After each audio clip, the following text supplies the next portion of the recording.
Retour sur le plateau de la semaine de l'écho. Joe Biden, nouveau champion du climat. Lors d'un sommet virtuel, le président américain a réuni 40 chefs d'État, dont la Chine et la Russie. L'occasion pour la première économie mondiale de revenir dans la course climatique, alors que l'Union européenne et le Royaume-Uni viennent de relever leurs objectifs de baisse des émissions de gaz à effet de serre.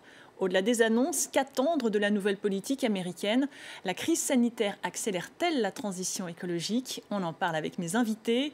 Aurore Lalucq, eurodéputée Place Publique, et Cécile Maisonneuve, experte auprès de l'Institut Montaigne, spécialiste des questions de développement durable. Bonjour à vous. Bonjour. Bruxelles, Berlin, Moscou et bien sûr Washington s'engagent à moins polluer. Écoutez. Les États-Unis seront en mesure de réduire de moitié leurs émissions de gaz à effet de serre d'ici la fin de cette décennie. Ces mesures mettront l'Amérique vers une économie à émissions nettes et nulles au plus tard en 2050. La Chine fera en sorte d'atteindre son maximum d'émissions de dioxyde de carbone en 2030 et atteindra la neutralité carbone en 2060. Alors, Joe Biden promet de réduire de moitié ses émissions de gaz à effet de serre d'ici 2030. Cécile Maisonneuve, vous diriez que c'est un effet rattrapage par rapport au recul de son prédécesseur? On est très tenté de le croire, c'est le retour de l'Amérique sur la scène internationale, mais de quelle Amérique et de quelle scène internationale parle-t-on? C'est la question. Quelle Amérique? C'est l'Amérique post-Trump. Biden doit reconstruire politiquement l'Amérique sur la scène intérieure, mais aussi internationale. L'Amérique post-Covid, vous l'avez dit, ça veut dire aussi reconstruire l'économie, mais aussi la société américaine, parce que la crise, la pandémie a révélé de fortes inégalités sociales. Et puis aussi, c'est l'Amérique post-Black Lives Matter. Et là encore, il faut trouver un projet de société. Donc cette Amérique-là, finalement, elle trouve à travers le climat un moyen de relancer et la machine économique et le projet américain. Mais alors, quelle scène internationale aussi? Je pense qu'on est très tenté de se dire, voilà, revoilà l'Amérique finalement qu'on a connue avant Trump. En réalité, aujourd'hui, c'est une Amérique qui intervient dans une scène internationale où même les alliés se disent, mais finalement, si on a une nouvelle administration, est-ce que ça restera le même projet? Et donc, on est un peu plus méfiant. Et puis, c'est aussi une Amérique qui intervient sur une scène internationale où les relations avec la Chine se sont tendues. On va y revenir. Aurore Lalucq, voilà pour le décor. Aurore Lalucq, pourquoi Joe Biden réussirait-il là où les autres présidents américains ont échoué? Ils n'ont pas tous échoué, hein. Il y en a qui ont réussi. Et en fait, ils renouent avec la grande tradition de certains présidents américains. On pense à Roosevelt. On peut aussi penser à Lyndon Johnson qui ont, comme il a été dit, ont eu des projets, non pas économiques, mais des projets politiques, des projets de société où ils s'attaquaient à tout en même temps. La question environnementale, hein, même sous Roosevelt et Johnson, déjà, les questions économiques, les questions sociales, les questions raciales, d'injustice raciale, comme on dit aux États-Unis, tout ça a été mis ensemble. Hein. Et bien là, il fait exactement la même chose. Et en fait, il peut réussir parce que finalement, il agit sans craindre les pressions. Ça, c'est un premier point. Et je pense aussi qu'il a en tête ce que disait Roosevelt, c'est-à-dire que ce sont les espoirs déçus plutôt que le désespoir qui crée les révolutions. Et mine de rien, les États-Unis ont été très marqués par l'ère Trump et aussi par l'invasion du Capitole. Mais là, on parle d'économie, on sait qu'il y a des lobbies de très forte résistance à changer de modèle. Ça implique une réorganisation économique. C'est une question que je pose à toutes les deux. Comment faire pour y arriver, pour entraîner avec lui les forces de l'économie? De toute façon, le rôle du politique, c'est de donner le là. Et après, le reste doit suivre. Hein. Son sujet, le rôle d'un politique, c'est de défendre l'intérêt général et de ne pas craindre les pressions, justement. Et encore une fois, je crois qu'il ne craint pas les pressions. Ça, c'est un premier point. Et on le voit notamment sur les questions fiscales.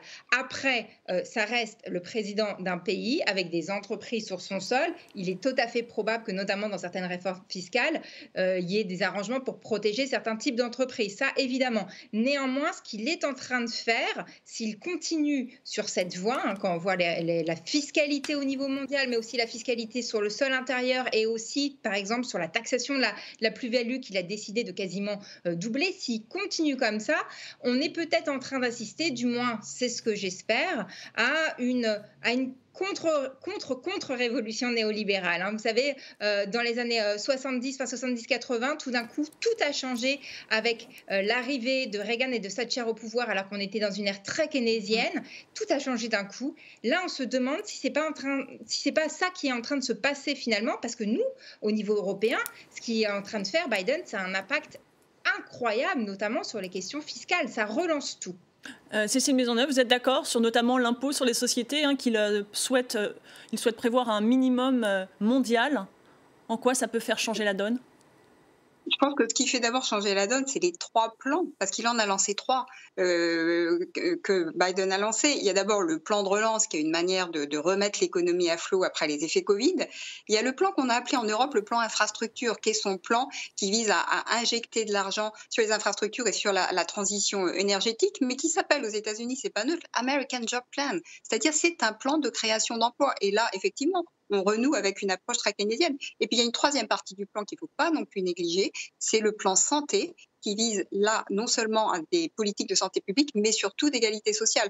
Donc, c'est effectivement des outils avec de l'argent public extrêmement puissant que le président Biden met à disposition. Et ce qui est très important aussi, le relèvement de l'impôt sur les sociétés sur le sol américain, c'est-à-dire que toutes les entreprises, y compris étrangères, qui veulent s'implanter et qui travaillent aux États-Unis, vont devoir financer ce plan.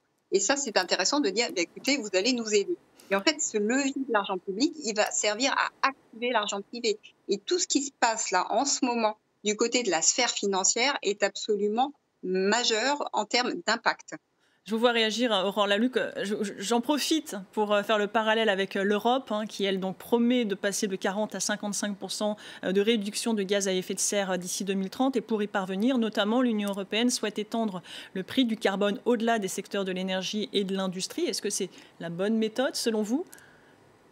C'est insuffisant et ça a été parfaitement dit à l'instant. C'est-à-dire que la question environnementale, c'est une question d'investissement avant toute chose. Hein. On l'a vu avec la crise des Gilets jaunes, qui est un traumatisme, pas qu'au niveau français, au niveau européen. Il faut savoir qu'au niveau européen, quand on parle de fiscalité environnementale, le contre-exemple, c'est toujours la France, hein, par exemple. On l'a vu, pourquoi ? Parce que taxer la pollution, c'est pas changer de modèle. C'est taxer la pollution. Alors évidemment, la question n'est pas s'il ne faut ou pas la taxer, il faut le faire, mais il faut aussi proposer des alternatives. Et quand les alternatives n'existent pas, on piège les gens. Et c'est exactement ce qui s'est passé au moment de la crise des Gilets jaunes en France. Des gens ont été totalement piégés et ce n'est pas les plus riches d'entre nous par ailleurs. Donc la nécessité, c'est pas de mettre en place une taxe carbone. Il faut le faire, mais il faut faire plein d'autres choses et surtout investir. Et ça créera aussi des emplois. C'est exactement le pari que fait Biden. Biden, quand il parle de la transition écologique, il dit « Pour moi, le climat, c'est de l'emploi ». Il a entièrement raison. Ça va ensemble, en fait. La question environnementale, la question sociale vont toujours ensemble. L'injustice environnementale est toujours une injustice sociale. Et en sortir, ça permet d'avoir une amélioration sociale, une amélioration économique, une amélioration environnementale et de créer des emplois. On vient de l'aborder, hein, Cécile Maisonneuve. Comment éviter de renouveler ce traumatisme de la taxe carbone en France? Comment, en gros, réconcilier justice sociale et transition écologique? Déjà, je pense qu'il faut arrêter avec des politiques qui sont descendantes, uniformisatrices, qui ne prennent pas en compte la réalité de la vie des gens. C'est exactement ce qui s'est passé avec les Gilets jaunes et je pense que de ce point de vue-là, le message a été compris. Ça veut dire aussi qu'il faut regarder très concrètement un mix de politiques. Prenons l'exemple des Gilets jaunes. C'est parti de quoi? C'est parti d'une taxe qui portait notamment sur la mobilité. La mobilité dans des zones où vous n'avez d'autre choix aujourd'hui que de vous déplacer avec une voiture. Et là, ce que ça veut dire concrètement, ça veut dire qu'il faut soutenir évidemment le véhicule électrique et ça va être un enjeu énorme. Là, ça va être la décennie du véhicule électrique, mais ça veut dire aussi offrir des alternatives. On ne peut pas dire aux gens, écoutez, c'est comme ça, et puis si ça ne vous convient pas, eh bien c'est comme ça. Voilà, cette espèce d'aporie qu'a montré la crise des Gilets jaunes, aujourd'hui, il faut la combattre en mixant les instruments. Des investissements, y compris dans la R&D, des politiques de coopération entre les secteurs publics et privés, et puis également que le privé prenne le relais du public. Entre nous, c'est exactement ce qui s'est passé sur le sujet des vaccins. Des investissements publics, le public a pris le relais, des grandes coopérations entre le public et le privé, et c'est ce qui a donné des politiques efficaces qui sont arrivées à temps, parce que le sujet du tempo n'est pas un petit sujet dans la question qu'on traite aujourd'hui. Alors, on a beaucoup parlé des États-Unis comme modèle, on a parlé de l'Europe, et la Chine dans tout ça, Aurore Lalucq. Elle a fait des annonces, elle en amont, hein, c'était en septembre. Elle souhaite atteindre un pic d'émissions en 2030, puis la neutralité carbone en 2060. Comment analyser cette position chinoise ? Alors, c'est toujours très difficile d'analyser les positions chinoises parce qu'il y a effectivement, comme toujours, des jeux géopolitiques et des jeux de communication politique. Donc, va savoir après ce qui va se passer derrière, parce que la Chine a souvent fait des annonces assez ambitieuses d'un point de vue environnemental qui se sont pas forcément traduites dans les actes. Là, néanmoins, c'est vrai que ces derniers temps, les positions semblent beaucoup plus fortes, beaucoup plus marquées. Après, on est dans des enjeux géopolitiques majeurs aujourd'hui. Certains nous disent que la question de la transition écologique est, disons, un avantage comparatif géopolitique. Je ne sais pas si c'est ça. Néanmoins, on ne voit pas non plus totalement au niveau chinois un changement de paradigme qui entraîne un changement réel de leur politique économique et de leur politique aussi de captation des terres, par exemple. D'ailleurs, on voit ces images très polluées de la ville de Pékin au moment où vous parlez. Cécile Maisonneuve, comment vous analysez cette position chinoise? Elle est aussi en lice pour le leadership mondial en matière d'économie bas carbone? Très rapidement. Moi, je pense qu'elle est tout à fait en lice. La Chine a besoin, pour des raisons de politique intérieure, de la neutralité carbone. Elle en a besoin parce qu'elle a besoin, comme nous tous, de sécurité alimentaire. Elle a besoin de préserver ses ressources en eau et elle a besoin, ses habitants ont aussi besoin de villes non polluées. Il y a une demande sociale aussi en Chine. Il ne faut pas le négliger sur ce sujet-là. Et évidemment, il y a des questions de sécurité régionale parce que le changement climatique accéléré serait un problème pour la Chine et son environnement immédiat. Merci beaucoup. Merci à toutes les deux d'avoir participé à cette émission. Merci à vous de l'avoir suivi. L'information continue sur France 24.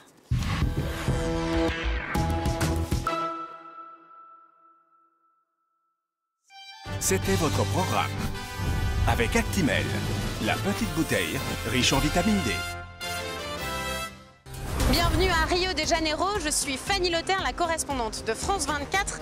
Retrouvez-moi dans nos émissions et nos journaux pour vous raconter toute l'actualité du Brésil, du Paraguay et des Guyanes.